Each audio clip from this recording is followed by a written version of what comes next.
ಇವತ್ತಿನ ವಿಡಿಯೋದಲ್ಲಿ ಕೇವಲ 5 ನಿಮಿಷದಲ್ಲಿ ತುಂಬಾನೇ ರುಚಿಯಾಗಿರುವಂತಹ ಒಂದು ಸಾಂಬಾರ್ ರೆಸಿಪಿನ ಯಾವ ರೀತಿ ಮಾಡೋದು ಅಂತ ನೋಡೋಣ. ದಿನಾಲು ಅದೇ ತರಕಾರಿ ಸಾರು ಬೇಳೆ ಸಾರು ತಿಂದು ಬೇಜಾರಾಗಿದ್ದರೆ ಒಂದು ಸಾರ್ತಿ ಈ ಸಾಂಬಾರನ್ನು ಮಾಡ್ಕೊಳ್ಳಿ.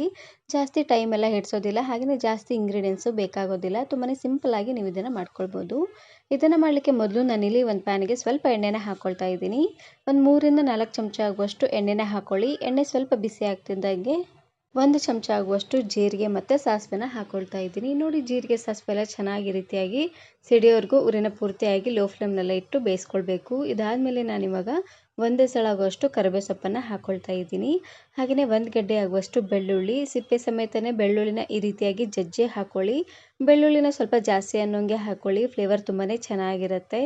ಇವಾಗ ಬೆಳ್ಳುಳ್ಳಿನ ಸ್ವಲ್ಪ ಎಣ್ಣೆಲೇ ಫ್ರೈ ಮಾಡ್ಕೊಳ್ಬೇಕು. ಬೆಳ್ಳುಳ್ಳಿ ಎಲ್ಲ ಸ್ವಲ್ಪ ಕೆಂಪಾಗೋವರೆಗೂ ಇದನ್ನು ಬೇಯಿಸ್ಕೊಂಡು ತಗೊಳ್ಳಿ. ನಾನು ಇದೇ ರೀತಿ ಬಹಳಷ್ಟು ವೆರೈಟಿ ಆಗಿರುವಂತಹ ಸಾಂಬಾರ್ ರೆಸಿಪೀಸ್ನ ಅಪ್ಲೋಡ್ ಮಾಡಿದ್ದೀನಿ. ವಿಡಿಯೋ ನೋಡಿಲ್ಲ ಅಂದರೆ ಈ ವಿಡಿಯೋ ಕೊನೆಯಲ್ಲಿ ಹಾಕಿರ್ತೀನಿ, ನೋಡಿ ಚೆಕ್ ಮಾಡಿ. ನೋಡಿ, ಬೆಳ್ಳುಳ್ಳಿ ಎಲ್ಲ ಈ ರೀತಿಯಾಗಿ ಸ್ವಲ್ಪ ಕಲರ್ ಚೇಂಜ್ ಆಗೋವರೆಗೂ ಫ್ರೈ ಮಾಡ್ಕೊಂಡಿದ್ದಾದಮೇಲೆ ಇವಾಗ ನಾನಿಲ್ಲಿ ಟೊಮೆಟೊನ ಹಾಕ್ಕೊಳ್ತಾ ಇದ್ದೀನಿ. ನಾನಿಲ್ಲಿ ಮೀಡಿಯಮ್ ಸೈಜಿನ 1 ಟೊಮೆಟೊನ ಹಾಕ್ಕೊಳ್ತಾ ಇದ್ದೀನಿ. ನಾನಿಲ್ಲಿ ಒಂದು ಹೊತ್ತಿಗೆ 4 ಜನಕ್ಕಾಗುವಷ್ಟು ಮಾಡಿ ತೋರಿಸ್ತಾ ಇದ್ದೀನಿ. ನೀವು ಸ್ವಲ್ಪ ಜಾಸ್ತಿ ಜನಕ್ಕೆ ಮಾಡ್ಕೊಳ್ಳೋ ಹಾಗಿದ್ದರೆ ಎಲ್ಲ ಪದಾರ್ಥನೂ ಸ್ವಲ್ಪ ಜಾಸ್ತಿ ಅನ್ನೋಂಗೆ ಹಾಕ್ಕೊಳ್ಳಿ. ಆದಷ್ಟು ಹುಳಿ ಟೊಮೆಟೊನ ಹಾಕ್ಕೊಳ್ಳಿ, ಚೆನ್ನಾಗಿರುತ್ತೆ. ಇದಕ್ಕೆ ನಾನಿಲ್ಲಿ ರುಚಿಗೆ ತಕ್ಕಷ್ಟು ಉಪ್ಪು ಹಾಗೆಯೇ ಒಂದು 1/4 ಚಮಚ ಆಗುವಷ್ಟು ಅರಿಶಿನ ಪುಡಿನ ಹಾಕ್ಕೊಂಡು ಬೇಯಿಸ್ಕೊಳ್ತಾ ಇದ್ದೀನಿ. ಉಪ್ಪು ಹಾಗೆಯೇ ಅರಿಶಿನ ಪುಡಿನ ಹಾಕಿ ಬೇಯಿಸೋದ್ರಿಂದ ಟೊಮೆಟೊ ಎಲ್ಲ ಚೆನ್ನಾಗಿ ಬೇಗ ಸಾಫ್ಟ್ ಆಗಿಬಿಡುತ್ತೆ. ಹಾಗಾಗಿ ನೋಡಿ, ಉಪ್ಪು ಅರಿಶಿನ ಪುಡಿನ ಹಾಕ್ಕೊಂಡು ಚೆನ್ನಾಗಿ ಇದನ್ನು ಈ ರೀತಿಯಾಗಿ ಮಿಕ್ಸ್ ಮಾಡಿಕೊಂಡು ಇವಾಗ ನಾನಿಲ್ಲಿ ಮೇಲ್ಗಡೆ ಮುಚ್ಚಳನ ಮುಚ್ಚಿ ಬೇಯಿಸ್ಕೊಳ್ತಾ ಇದ್ದೀನಿ.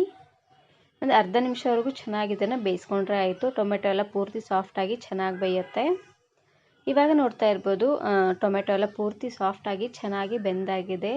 ಇವಾಗ ನಾನಿಲ್ಲಿ ಸ್ಪೂನಿನ ಸಹಾಯದಿಂದ ಈ ರೀತಿಯಾಗಿ ನೀಟಾಗಿ ಸ್ಮ್ಯಾಶ್ ಮಾಡ್ಕೊಳ್ತಾ ಇದ್ದೀನಿ. ಈ ರೀತಿಯಾಗಿ ಮಾಡೋದ್ರಿಂದ ಟೊಮೆಟೊಲಿರುವಂಥ ಹುಳಿ ಎಲ್ಲ ಚೆನ್ನಾಗಿ ಬಿಟ್ಕೊಳ್ಳುತ್ತೆ. ಹಾಗೆಯೇ ಟೊಮೆಟೊನ ಸ್ವಲ್ಪ ಜಾಸ್ತಿ ಅನ್ನೋಂಗೆ ಹಾಕ್ಕೊಳ್ಳಿ, ಹುಳಿ ಹುಳಿಯಾಗಿ ತುಂಬಾ ಚೆನ್ನಾಗಿರುತ್ತೆ. ನೋಡಿ, ಟೊಮೆಟೊ ಎಲ್ಲ ಈ ರೀತಿಯಾಗಿ ಚೆನ್ನಾಗಿ ಸಾಫ್ಟ್ ಆದಮೇಲೆ ಇದಕ್ಕೆ ನಾನಿಲ್ಲಿ 1/4 ಚಮಚ ಆಗುವಷ್ಟು ಅಚ್ಕಾರದ ಪುಡಿನ ಹಾಕ್ಕೊಳ್ತಾ ಇದ್ದೀನಿ. ನಿಮ್ಮ ಖಾರಕ್ಕೆ ಎಷ್ಟು ಖಾರ ಬೇಕೋ ಅಷ್ಟು ಖಾರನ ನೀವು ಇಲ್ಲಿ ಹಾಕ್ಕೊಳ್ಬೋದು. ನೋಡಿ, ಖಾರ ಪುಡಿನ ಹಾಕ್ಕೊಂಡು ಜಸ್ಟ್ ಒಂದು ಸಾರ್ತಿ ಈ ರೀತಿಯಾಗಿ ಮಿಕ್ಸ್ ಮಾಡ್ಕೊಳ್ಳಿ. ಭಾಳತ್ತು ಬಿಟ್ಟರೆ ಖಾರ ಪುಡಿ ಎಲ್ಲ ಒತ್ತೋದಂಗೆ ಆಗ್ಬಿಡತ್ತೆ. ನೋಡಿ, ಈ ರೀತಿಯಾಗಿ ಮಿಕ್ಸ್ ಮಾಡಿಕೊಂಡು ಸ್ವಲ್ಪ ಎಣ್ಣೆ ತೇಲ್ ಬರ್ತಿದ್ದಂಗೆ ಇವಾಗ ನಾನಿಲ್ಲಿ ನೀರನ್ನು ಹಾಕ್ಕೊಳ್ತಾ ಇದ್ದೀನಿ. ಅರ್ಧ ಗ್ಲಾಸ್ ಅನ್ನೋಂಗೆ ನಾನಿಲ್ಲಿ 2 ಸಾರ್ತಿ ಹಾಕ್ಕೊಳ್ತಾ ಇದ್ದೀನಿ. ಒಟ್ಟು ನಾನಿಲ್ಲಿ 1 ಗ್ಲಾಸ್ ಆಗುವಷ್ಟು ನೀರನ್ನು ಹಾಕ್ಕೊಂಡು ಕುದಿಸ್ಕೊಳ್ತಾ ಇದ್ದೀನಿ. ನೋಡಿ, ನೀರನ್ನು ಹಾಕ್ಕೊಂಡು ಚೆನ್ನಾಗಿ ಇದನ್ನು ಈ ರೀತಿಯಾಗಿ ಮಿಕ್ಸ್ ಮಾಡ್ಕೊಂಡು ತಗೊಳ್ಳಿ. ಇವಾಗ ಮೇಲ್ಗಡೆ ಮುಚ್ಚಳನ ಮುಚ್ಚಿ ಉರಿನ ಪೂರ್ತಿಯಾಗಿ ಲೋ ಫ್ಲೇಮ್ನಲ್ಲೇ ಇಟ್ಟು ಚೆನ್ನಾಗಿದು ಕುದಿಬೇಕು. ನೋಡಿ, ಅಲ್ಲಿವರೆಗೂ ಇದನ್ನು ಮೇಲ್ಗಡೆ ಮುಚ್ಚಳನ ಮುಚ್ಚಿ ಚೆನ್ನಾಗಿ ಇದನ್ನು ಕುದಿಸ್ಕೊಂಡು ತಗೊಳ್ಬೇಕು. ಇವಾಗ ನೋಡ್ತಾ ಇರ್ಬೋದು, ಚೆನ್ನಾಗಿ ಕುದಿ ಬರ್ತಾ ಇದೆ ಸಾಂಬಾರು. ಇವಾಗ ಒಂದು ಸಾರ್ತಿ ಚೆನ್ನಾಗಿ ಮಿಕ್ಸ್ ಮಾಡಿಕೊಂಡು ರುಚಿ ನೋಡಿ, ಉಪ್ಪು ಏನಾದರೂ ಕಡಿಮೆ ಅಂತ ಅನಿಸಿದ್ರೆ ಇನ್ನು ಸ್ವಲ್ಪ ಉಪ್ಪನ್ನು ಸಹ ನೀವು ಇಲ್ಲಿ ಹಾಕ್ಕೊಳ್ಬೋದು. ನಾನಿಲ್ಲಿ ಇದಕ್ಕೆ ಯಾವುದೇ ಮಸಾಲೆ ಆಗಲಿ ತರಕಾರಿ ಆಗಲಿ ಯಾವುದನ್ನು ಬಳಸ್ತಾ ಇಲ್ಲ, ತುಂಬಾ ಸಿಂಪಲ್ಲಾಗಿ ಮಾಡಿ ತೋರಿಸ್ತಾ ಇದ್ದೀನಿ. ನೀವು ಇಲ್ಲಿ ಒಂದು ಹೊತ್ತಿಗೆ ಮಾಡಿಕೊಂಡ್ರೂ ಸಹ ಚೆನ್ನಾಗಿರುತ್ತೆ. ಇದಕ್ಕೆ ನಾನಿಲ್ಲಿ ಕುದಿಯುವಂಥ ಟೈಮಲ್ಲಿ ಶೇಂಗಾ ಪುಡಿ ಇರುತ್ತೆ ನೋಡಿ, ಶೇಂಗಾನ ಚೆನ್ನಾಗಿ ಹುರಿದು ಈ ರೀತಿಯಾಗಿ ಪೌಡ್ರ್ ಮಾಡಿ ಇಟ್ಕೊಂಡಿದ್ದೆ, ಆ ಪುಡಿನ ಹಾಕ್ಕೊಳ್ತಾ ಇದ್ದೀನಿ.